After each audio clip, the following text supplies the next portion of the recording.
Chemical bonding, chemical bonding ये unit number 3 है। आपने 2 यूनिट की पहले स्टडी की एटॉमिक स्ट्रक्चर, केमिकल बॉन्डिंग, इसी से रिलेटेड ये यूनिट है जिसका नाम है केमिकल बॉन्डिंग। एटम आपने स्टडी किया कि एटम क्या होता है। एटम अनस्टेबल होता है वैलेंसी सेल के बेस पर, क्योंकि एटम का ऑक्टेट कंप्लीट होना चाहिए और नोबल गैस के ऑक्टेट कंप्लीट होते हैं केवल वैलेंसी सेल में कितने इलेक्ट्रॉन होते हैं, फ्रॉम 1 to 8। जिसके वैलेंसी सेल में 1 to 7 इलेक्ट्रॉन होंगे वो मॉलिक्यूल फॉर्मेशन करेगा on basis of their requirement. वो अपनी रिक्वायरमेंट के बेस पर मॉलिक्यूल का फॉर्मेशन करेगा। तो एटम यहाँ क्या होंगे, atoms combined with each other form molecules. Atom combined होंगे, एलिमेंट का जो स्मॉलेस्ट पार्टिकल है एटम, वो कंबाइंड होंगे और मॉलिक्यूल का फॉर्मेशन करेंगे। तो मॉलिक्यूल का जब फॉर्मेशन होगा तो यहाँ उस प्रोसेस में एनर्जी एब्जॉर्ब होगी, रिलीज होगी, बहुत सारे काम होते हैं। और ऐसे काम में इस प्रोसेस में जब एटम आपस में कंबाइंड होगा, मॉलिक्यूल का फॉर्मेशन करेगा, तो उसके पास स्टेबिलिटी आएगी। और यहाँ पर वो एटम की रिक्वायरमेंट के अकॉर्डिंग कोई एटम इलेक्ट्रॉन को डोनेट करेगा, तो कोई एटम अपनी रिक्वायरमेंट के अकॉर्डिंग इलेक्ट्रॉन को गेन करेगा और अपनी स्टेबिलिटी को गेन करेगा, मतलब अपने ऑक्टेट को कंप्लीट करने की टेंडेंसी रखेगा। जब ऑक्टेट उसका कंप्लीट होगा तो कभी तो डाई एटॉमिक मॉलिक्यूल का फॉर्मेशन होगा, कभी टेट्रा एटॉमिक मॉलिक्यूल का फॉर्मेशन होगा, कभी इससे ज्यादा भी एटम आपस में कंबाइंड हो सकते हैं। जैसे ऑक्सीजन के 2 एटम कंबाइंड होते हैं, नाइट्रोजन के भी 2 एटम आपस में कंबाइंड होते हैं, दोनों डाइएटॉमिक मॉलिक्यूल है। हाइड्रोजन के भी 2 एटम आपस में कंबाइंड होते हैं, डाइएटॉमिक मॉलिक्यूल है। लेकिन फास्फोरस के 4 एटम आपस में कंबाइंड होकर के एक मॉलिक्यूल का फॉर्मेशन करते हैं। सल्फर के 8 नंबर ऑफ एटम्स कंबाइंड होते हैं और मॉलिक्यूल का फॉर्मेशन करते हैं। तो उसके मॉलिक्यूलर फार्मूला क्या बन जाएगा, एसेट, इस तरह। तो एटम जब कंबाइंड होगा तो वो अलग अलग केमिकल बॉन्डिंग के टाइप्स है।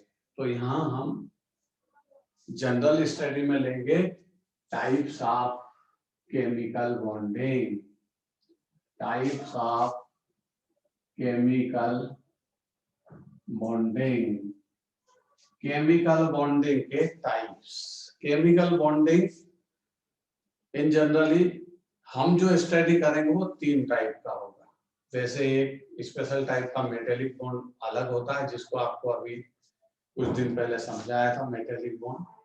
बट हम आज यहाँ स्टडी करेंगे 3 टाइप के bond. Ionic bond, number 2 covalent bond, और थर्ड टाइप का बॉन्ड होता है कोऑर्डिनेट कोवेलेंट बॉन्ड। कितने टाइप के बॉन्ड होते हैं, 3 टाइप के। एक का नाम आयोनिक बॉन्ड, सेकंड का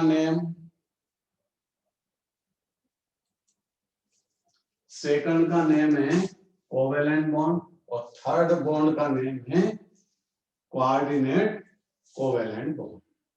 तो तीनों टाइप की बॉन्ड में सबसे पहले हम किसकी स्टडी करें, आयोनिक बॉन्ड की। जब बेसिक सिलेबस में हमने स्टडी किया था तो आयोनिक और कोवेलेंट बॉन्ड की स्टडी की थी। आज हम कोऑर्डिनेट कोवेलेंट बॉन्ड की भी स्टडी करेंगे। तो सबसे पहले हम यहाँ पर स्टडी को स्टार्ट करते हैं, जिसमें कौन से टाइप का बॉन्ड है, आयोनिक बॉन्ड। आयोनिक बॉन्ड को सबसे पहले स्टडी करेंगे। तो आपको नोट करना है केमिकल बॉन्डिंग की टाइप्स, और जिसमें सबसे पहला बॉन्ड हम कौन सा स्टडी कर रहे हैं, आयोनिक बॉन्ड।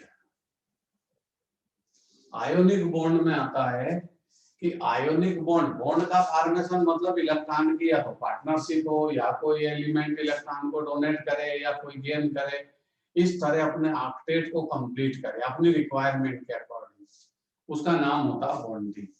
और जब वो पॉजिटिव नेगेटिव आयन में कन्वर्ट होते हैं तो उनका अट्रैक्शन फोर्स स्टार्ट होगा, उसी अट्रैक्शन फोर्स से वो दोनों मिनिमम अपनी डिस्टेंस को मिनिमाइज करेंगे और मॉलिक्यूल का फॉर्मेशन करेंगे। आयोनिक बॉन्ड का मतलब है जब आयन में वो कन्वर्ट हो, आयन दो टाइप के होते हैं, पॉजिटिव आयन और नेगेटिव आयन। यहाँ आयोनिक बॉन्ड में पॉजिटिव और नेगेटिव आयन का अट्रैक्शन फोर्स है, उसी का नाम केमिकल बॉन्ड है। अब यहाँ समस्या है कि आयोनिक बॉन्ड में होता क्या है, आयोनिक बॉन्ड में इलेक्ट्रॉन का ट्रांसफर होता है, transfer of electron. Ionic bond में इलेक्ट्रॉन का ट्रांसफर होगा from one atom to another atom. तो जो एटम इलेक्ट्रॉन को लूज करेगा, ट्रांसफर करेगा, डोनेट करेगा, वो तो पॉजिटिव आयन में कन्वर्ट होगा, और जो इलेक्ट्रॉन को गेन करेगा वो नेगेटिव आयन में कन्वर्ट होगा। इस तरह दोनों का अट्रैक्शन फोर्स अप्लाई होगा, अट्रैक्शन फोर्स जहां पैदा होगा, जहां प्रोड्यूस होगा, वहां बॉन्ड का फॉर्मेशन हो जाएगा। तो एग्जांपल समझे, एग्जांपल में आपने सोडियम क्लोराइड का फॉर्मेशन सुना होगा। सोडियम के पास 11 electron, in the first orbit 2, second 8, third 1। ये सोडियम के वैलेंसी सेल की ज्योमेट्री 2 at 1। और सोडियम आपने सुना होगा, सोडियम तो मेटल है, फर्स्ट ग्रुप की मेटल है, पीरियोडिक टेबल में आप स्टडी कर चुके हैं। तो इसके आउटर मोस्ट में इलेक्ट्रॉन कितना है, 1। और नेचर कैसा है, मेटेलिक नेचर, मतलब इलेक्ट्रोपॉजिटिव इन नेचर है। मेटल का नेचर ही होता है इलेक्ट्रोपॉजिटिव इन नेचर, मतलब ये आसानी से इलेक्ट्रॉन को डोनेट करेगा, और डोनेट करके अपने ऑक्टेट को कंप्लीट ऑक्टेट, क्योंकि जैसे इलेक्ट्रॉन डोनेट करेगा बैक साइड क्या है, बैक साइड उसका ऑक्टेट कंप्लीट। और सोडियम किस में कन्वर्ट हो जाएगा after loss of electron, positive ion. चलिए किससे रिएक्ट होगा ये क्लोरीन 17 से रिएक्ट होता है। क्लोरीन 17 की रिक्वायरमेंट क्या है, in the first orbit 2, second 8, third 7। इसकी रिक्वायरमेंट सिंगल इलेक्ट्रॉन है, क्योंकि अगर इसको एक इलेक्ट्रॉन मिल जाए तो इसका ऑक्टेट कंप्लीट हो जाएगा। सोडियम अपना इलेक्ट्रॉन इसको डोनेट कर देता, तो क्लोरीन नेगेटिव आयन में कन्वर्ट होगा, और इस तरह मॉलिक्यूल का ये फॉर्मेशन हो गया। ये सोडियम का न्यूक्लियस, ये फर्स्ट ऑर्बिट, ये सेकंड ऑर्बिट जिसमें 8 इलेक्ट्रॉन, 1 2 3 4 5 6 7 8। ये इलेक्ट्रॉन सोडियम ने डोनेट कर दिया, मतलब इसका आउटर खत्म हो चुका है। ये सेकंड ऑर्बिट के बाद सोडियम के पास कोई ऑर्बिट नहीं है, क्योंकि उसने अपने इलेक्ट्रॉन को लूज कर दिया। किसके पास है वो इलेक्ट्रॉन, क्लोरीन के पास। ये क्लोरीन, ये न्यूक्लियस, ये फर्स्ट ऑर्बिट में 2 इलेक्ट्रॉन, सेकंड में कितने हैं 8 2 3 4 5 6 7 8। यहाँ कितने हो गए 1 2 3 4 5 6 7 8। ये कॉम्बिनेशन हो गया। इसका नाम क्या है, Na+। ये केमिकल बॉन्ड, इसका नाम क्या है, Cl-। नेगेटिव आयन और पॉजिटिव आयन का जो अट्रैक्शन है, उसी बॉन्ड का नाम आयोनिक बॉन्ड होगा। तो आयोनिक बॉन्ड का मतलब है जिसमें एक एटम दूसरे एटम को अपने इलेक्ट्रॉन को ट्रांसफर करता है, और वैलेंसी इलेक्ट्रॉन में यहाँ एक्सचेंज ऑफर है। सोडियम अपना वैलेंसी इलेक्ट्रॉन, एक इलेक्ट्रॉन को इस क्लोरीन को डोनेट कर देता है, वो अपने वैलेंसी इलेक्ट्रॉन में शिफ्ट करता है। दोनों का ऑक्टेट कंप्लीट है। क्लोरीन का ऑक्टेट कंप्लीट हो चुका, सोडियम का बैक साइड ऑलरेडी कंप्लीट है। उसने कौन सा कॉन्फ़िगरेशन ऑब्टेन कर लिया, सोडियम नोबल गैस का कॉन्फ़िगरेशन ऑब्टेन कर लेता है, बस स्टेबिलिटी आ गई। इस तरह इस बॉन्ड का नाम हम बोलते हैं आयोनिक बॉन्ड। अब इनकी कंडीशन,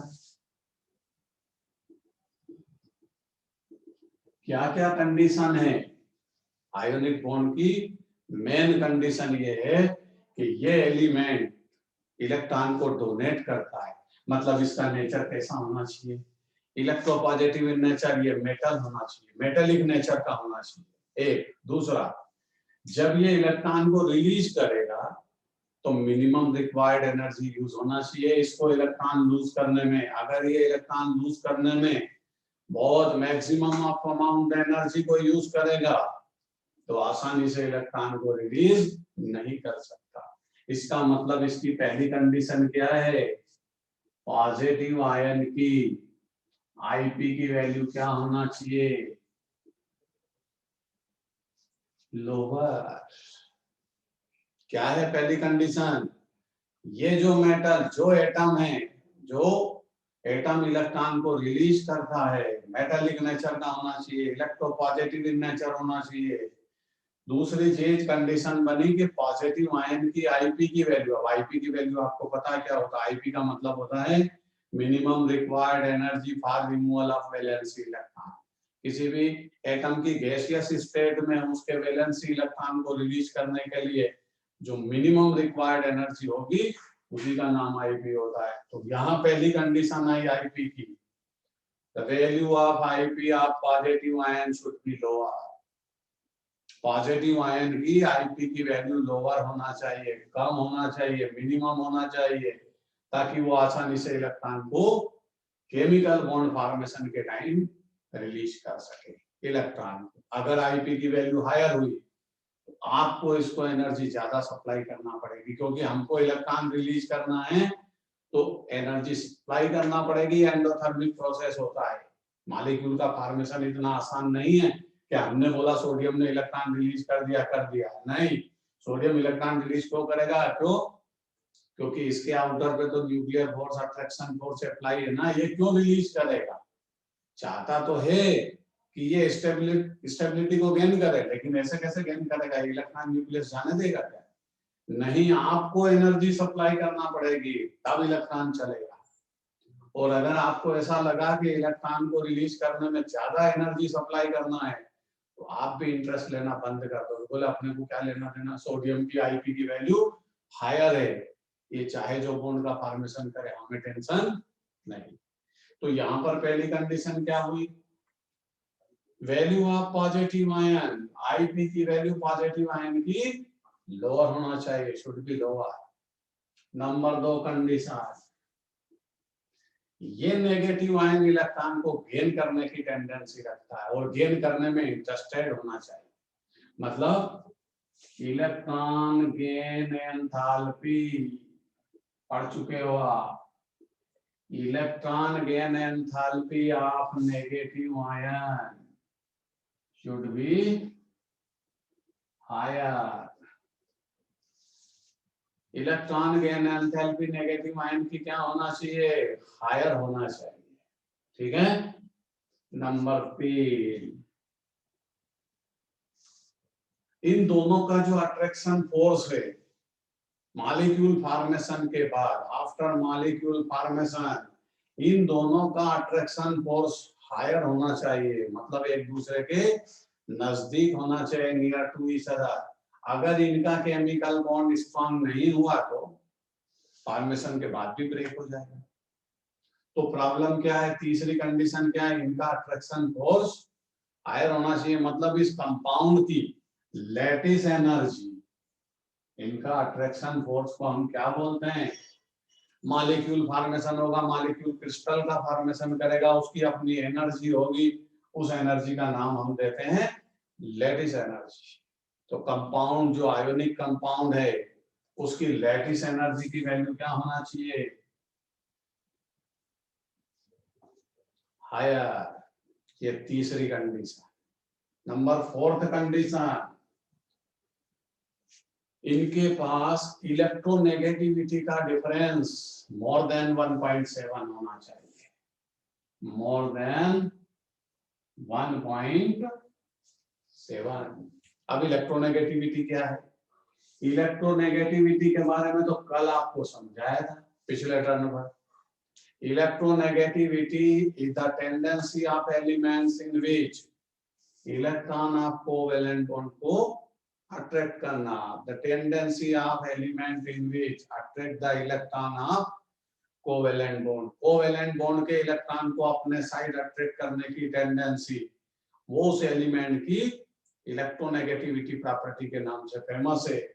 तो यहाँ पर आयोनिक बॉन्ड की कंडीशन है, आयोनिक बॉन्ड तभी फॉर्म होगा जब दोनों एलिमेंट की इलेक्ट्रोनेगेटिविटी का डिफरेंस मोर देन 1.7 है।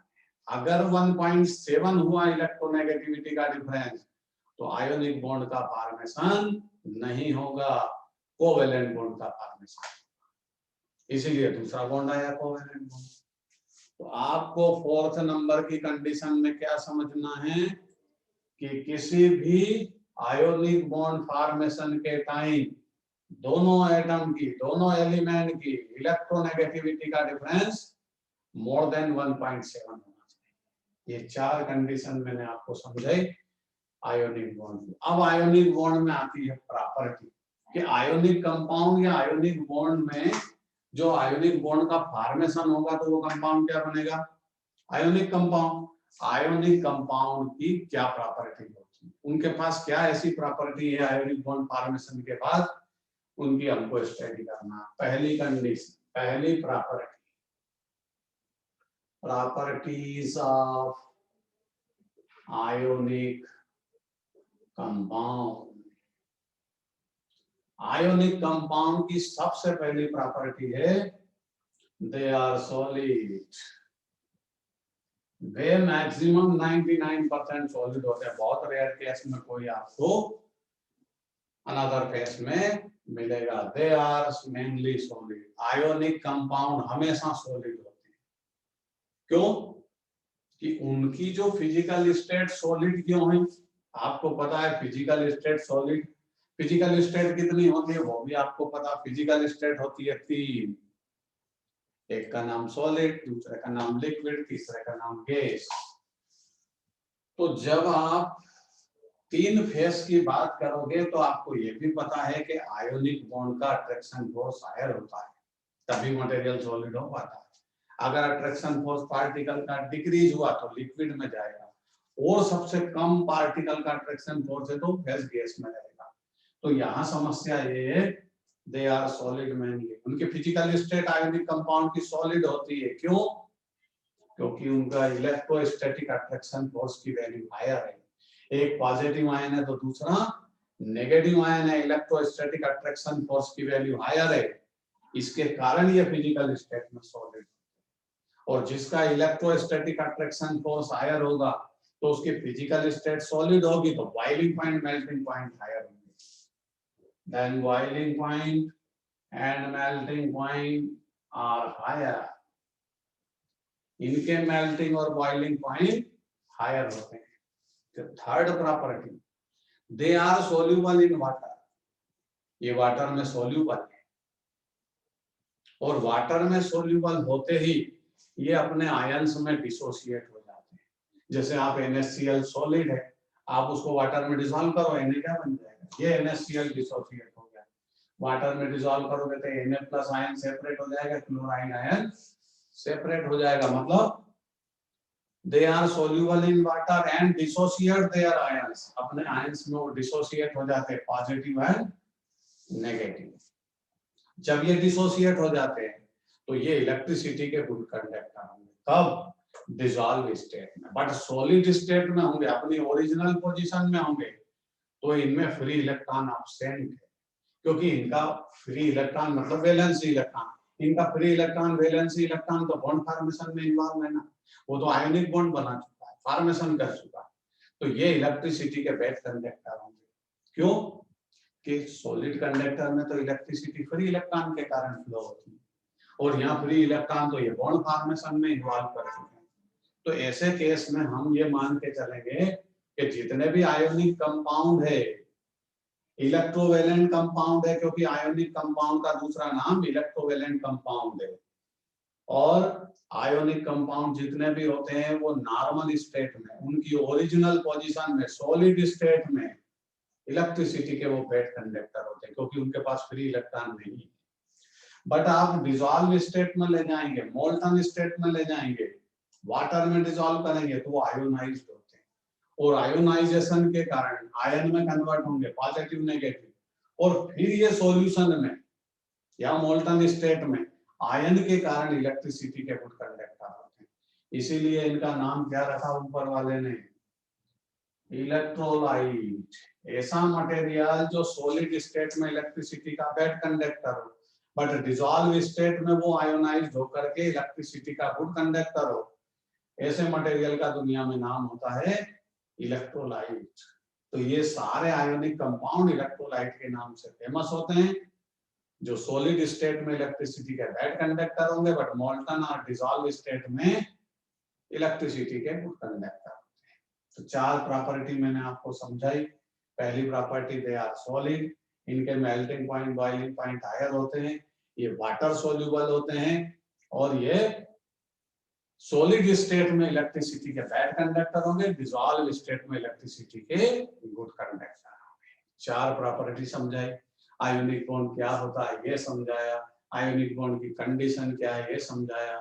अब टाइम है राइटिंग वर्क का। तो अब यहां से हम नोट करेंगे कि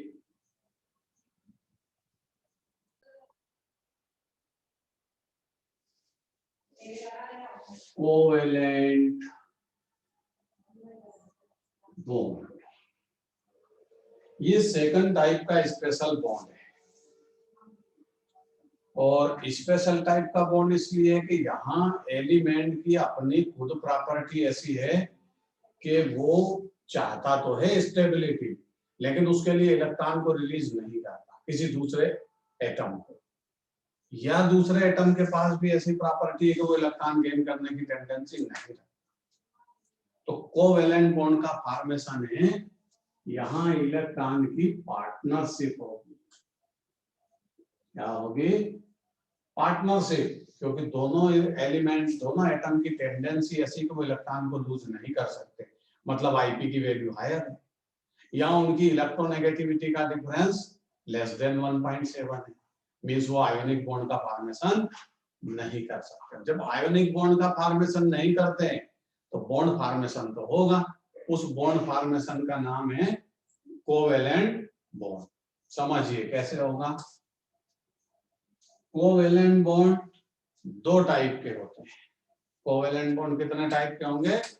दो टाइप के। एक का नाम, जब एलिमेंट सेम एटम का कोवेलेंट बॉन्ड होगा, same atoms combined with each other form molecule through covalent bond, और दूसरा कैसा होगा? डिफरेंट एटम का, different atoms combined with each other form molecule, ये भी कोवेलेंट बॉन्ड होगा। पहले हम स्टडी करेंगे सेम एटम की। सेम एटम जब कंबाइंड होगा तो क्या होगा? सेम एटम जब कंबाइंड होगा तब भी कोवेलेंट बॉन्ड का फॉर्मेशन होगा, डिफरेंट एटम कंबाइंड होंगे तब भी कोवेलेंट बॉन्ड का फॉर्मेशन होगा, इनका नेचर बदल जाएगा। पहला एग्जांपल लेते हैं, जब सेम एटम कॉम्बिनेशन करें, तो इसमें एग्जांपल लेंगे हाइड्रोजन मॉलिक्यूल। कौन से मॉलिक्यूल का? हाइड्रोजन मॉलिक्यूल का। हाइड्रोजन मॉलिक्यूल का हम एग्जांपल लेंगे। तो हाइड्रोजन मॉलिक्यूल का जब हम एग्जांपल लेंगे तो हाइड्रोजन एटम के बारे में अपने को पता होना चाहिए। हाइड्रोजन के पास एक इलेक्ट्रॉन, दूसरे हाइड्रोजन के पास भी एक इलेक्ट्रॉन, और ये भी आपको पता है कि हाइड्रोजन कैसा है? हाइड्रोजन तो नॉन मेटल है, और नॉन मेटल का नेचर इलेक्ट्रोनेगेटिव इन नेचर होता है, मतलब वो आसानी से इलेक्ट्रॉन को रिलीज नहीं कर सकता, उसकी आईपी की वैल्यू बहुत हायर है। तो ऐसे केस में क्या होगा? हाइड्रोजन का एक एटम दूसरे एटम से पार्टनरशिप करेगा इलेक्ट्रॉन की, और इलेक्ट्रॉन को पार्टनरशिप करके सेंटर में अरेंज करेगा, और सेंटर में अरेंज करने के बाद दोनों के न्यूक्लियस का अट्रैक्शन फोर्स उस पर अप्लाई रहे। सेम एटम है तो सेम न्यूक्लियर चार्ज होगा। देखते क्या होता है। ये हाइड्रोजन में, ये हाइड्रोजन का न्यूक्लियस, ये एक इलेक्ट्रॉन, ये हाइड्रोजन का फर्स्ट एटम, ये दूसरा एटम, ये न्यूक्लियस, ये एटम, दोनों पार्टनरशिप करेंगे। ये किया पार्टनरशिप, ये न्यूक्लियस, ये दोनों ने अपने को मिक्स किया, दोनों ने इलेक्ट्रॉन को कहां अरेंज कर लिया, सेंटर बिटवीन दैट, और मॉलिक्यूल का फॉर्मेशन हो गया जिसका नाम क्या है, H2 मॉलिक्यूल। अब पार्टनरशिप जितने इलेक्ट्रॉन की होगी उसके बेस पर इनमें लाइन अरेंज करने का सिस्टम। जैसे ये एक बॉन्ड पेयर, इसको क्या बोलते हैं हम, bond pair. Single bond pair है, सिंगल बॉन्ड पेयर का मतलब एक बॉन्ड पेयर में 2 इलेक्ट्रॉन होंगे, और ये बॉन्ड पेयर दोनों एटम के कैसा है, सेंटर में, ना उस एटम के साइड डिस्प्लेस हो सकता ना इस एटम के, क्योंकि न्यूक्लियर चार्ज दोनों का सेम है। इस टाइप के बॉन्ड को हम बोलते हैं नॉन पोलर कोवेलेंट बॉन्ड। क्या बोलेंगे इसको, नॉन पोलर्ड कोवेलेंट, क्योंकि इसमें पोलरिटी कैरेक्टर नहीं है। दूसरा एग्जांपल समझे। दूसरे एग्जांपल को समझने के पहले इसको यहां से अभी हटा लेते हैं। अब यहाँ रिक्वायरमेंट के अकॉर्डिंग वैलेंसी सेल में इलेक्ट्रॉन की पार्टनरशिप होगी। जैसे सेकंड एग्जांपल, जैसे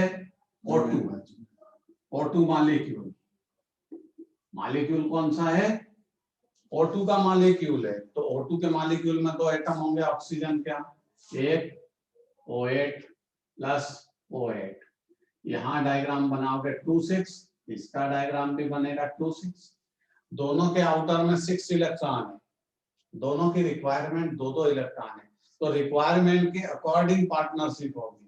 जैसे ये न्यूक्लियस, ये फर्स्ट ऑर्बिट, ये सेकंड ऑर्बिट, 1 2 3 4 5 6, ये दूसरा ऑक्सीजन का एटम, ये फर्स्ट ऑर्बिट, ये सेकंड, 1 2 3 4 5 6। अब दोनों कॉम्बिनेशन करेंगे तो इन दोनों की रिक्वायरमेंट क्या है, 2 इलेक्ट्रॉन, तो दोनों 2-2 इलेक्ट्रॉन पार्टनरशिप में डोनेट करेंगे। ये एक ऑक्सीजन का न्यूक्लियस, ये फर्स्ट ऑर्बिट के 2 इलेक्ट्रॉन, ये सेकंड, ये पार्टनरशिप में 2 इलेक्ट्रॉन दिए, 4 अपने पास रखेगा। ये दूसरा आइटम, ये न्यूक्लियस, ये फर्स्ट ऑर्बिट, ये भी पार्टनरशिप में 2 इलेक्ट्रॉन डोनेट करेगा, 4 अपने पास रखेगा, और अपने ऑक्टेट को कंप्लीट करने की ये टेंडेंसी है। अब यहाँ बॉन्ड पेयर क्या है, यहाँ बॉन्ड पेयर 2 है, मतलब 4 इलेक्ट्रॉन के 2 बॉन्ड पेयर। तो ऑक्सीजन एटम को जब आप डिजाइन करोगे तो डबल बॉन्ड शिफ्ट करोगे, और हाइड्रोजन में एक बॉन्ड पेयर था तो हाइड्रोजन का मॉलिक्यूल सिंगल बॉन्ड वाला। नाइट्रोजन का क्या होगा, ये nitrogen 7 in the first orbit 2 5, second atom 7 2 5, दोनों की रिक्वायरमेंट 3-3 इलेक्ट्रॉन है। तो ये कैसे पार्टनरशिप करेंगे, ये पहला न्यूक्लियस, ये 2, ये पार्टनरशिप करेंगे 3 इलेक्ट्रॉन की, 2 अपने ऑर्बिट में रखेंगे। फिर ये दूसरा नाइट्रोजन एटम, ये 2 इलेक्ट्रॉन फर्स्ट ऑर्बिट, 3 ये पार्टनरशिप में रखेगा और 2 अपने ऑर्बिट में रखेगा, दोनों का ऑक्टेट कंप्लीट हुआ। यहाँ बॉन्ड पेयर 3 है, मतलब नाइट्रोजन का मॉलिक्यूल ट्रिपल बॉन्ड वाला होता है। इस तरह ये तीनों एग्जांपल कोवेलेंट बॉन्ड के हैं, और कोवेलेंट बॉन्ड में कौन से टाइप का है, नॉन पोलर्ड कोवेलेंट बॉन्ड, क्योंकि सेम एटम जब कॉम्बिनेशन करेगा तो पार्टनरशिप के इलेक्ट्रॉन दोनों के सेंटर में होंगे, डिस्प्लेसमेंट नहीं होगा। नोट करिए, सेकंड टाइप का कोवेलेंट बॉन्ड होता है पोलर्ड कोवेलेंट बॉन्ड।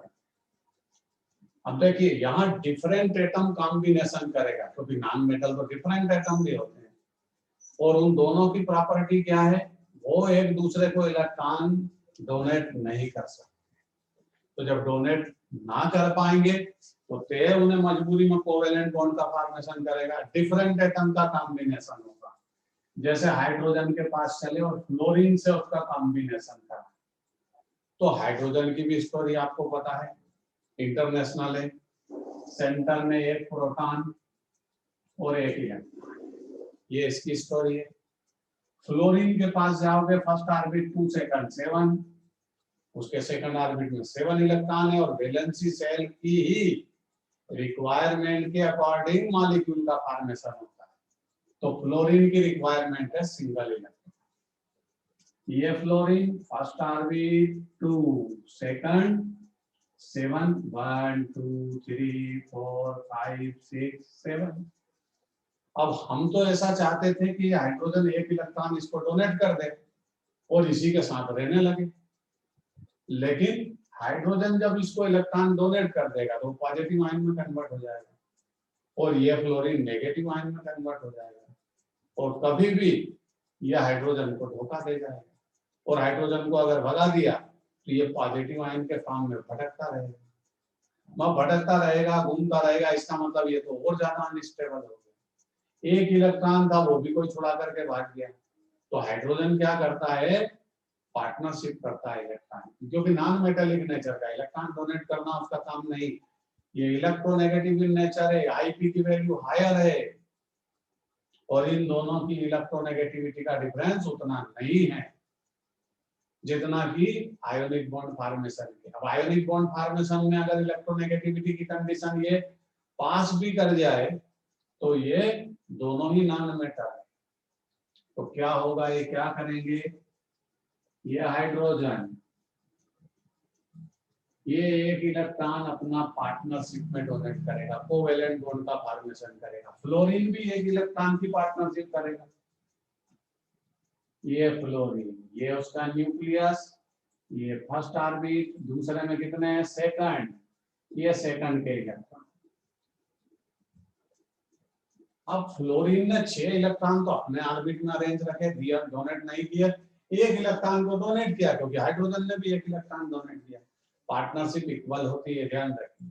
अगर ये एलिमेंट एक इलेक्ट्रॉन डोनेट करेगा पार्टनरशिप में, तो ये भी एक ही करेगा। ऐसा नहीं इसके वैलेंसी सेल में 7 इलेक्ट्रॉन है तो 7 डोनेट कर देगा, नहीं, पार्टनरशिप इक्वल होगी। ये पार्टनरशिप के इलेक्ट्रॉन है। तो हाइड्रोजन और फ्लोरीन के बीच क्या होगा, सिंगल बॉन्ड, सिंगल लाइन। यही इनका केमिकल बॉन्ड है जिसको हम बोलते हैं कोवेलेंट बॉन्ड। लेकिन अब यहाँ स्टोरी बदलेगी, ये डिफरेंट एटम का कॉम्बिनेशन है, डिफरेंट एटम कंबाइंड हुए हैं, तो ये पार्टनरशिप के इलेक्ट्रॉन अब सेंटर में प्रेजेंट नहीं रह सकते, सेंटर में इसकी पोजीशन पॉसिबल नहीं है। क्यों कि फ्लोरीन ने इलेक्ट्रॉन तो पार्टनरशिप में डोनेट कर दिया, लेकिन वो हाइड्रोजन को धोखा देगा। कैसे धोखा देगा, इसका न्यूक्लियर चार्ज हायर है इसके रेस्पेक्ट में, तो ये पार्टनरशिप के इलेक्ट्रॉन को वो अपनी तरफ डिस्प्लेस करेगा, स्लाइडली अट्रैक्ट करेगा। क्यों कि फ्लोरीन का न्यूक्लियर चार्ज हायर है, और न्यूक्लियर चार्ज के डायरेक्टली प्रोपोर्शनल कौन होता है, अरे पिछले टर्म पे आपने स्टडी की, nuclear charge higher, electronegativity is higher. क्या होती है इलेक्ट्रोनेगेटिविटी, अरे इलेक्ट्रोनेगेटिविटी एलिमेंट की वो प्रॉपर्टी है जिसमें वो पार्टनरशिप के इलेक्ट्रॉन को अपने साइड अट्रैक्ट करता है। Higher is nuclear charge, higher is electronegativity. तो ये जो पार्टनरशिप के इलेक्ट्रॉन है HF के बीच, ये फ्लोरीन के साइड स्लाइटली डिस्प्लेस होंगे, ऐसे ये होगा डिस्प्लेस, ये पार्शियली नेगेटिव, ये पार्शियली पॉजिटिव। जो इलेक्ट्रॉन स्लाइटली डिस्प्लेस करेगा वो स्लाइटली पॉजिटिव आयन में कन्वर्ट होगा, और इधर का नेगेटिव आयन में कन्वर्ट होगा। तो बताइए यहाँ कौन सा कैरेक्टर आ गया, ये पोलैरिटी कैरेक्टर इसमें आ चुका है। इस कोवेलेंट बॉन्ड को बोलते हैं हम पोलार्ड कोवेलेंट बॉन्ड। जब जब डिफरेंट एटम का कोवेलेंट बॉन्ड फॉर्मेशन होगा तो इलेक्ट्रॉन का डिस्प्लेसमेंट होगा वन एटम टू अनदर। इस टाइप के कोवेलेंट बॉन्ड का नाम होता है नाम, कौन से टाइप का बॉन्ड है ये, पोलार्ड कोवेलेंट बॉन्ड। नोट करिए, दूसरे टाइप का ये कोवेलेंट बॉन्ड।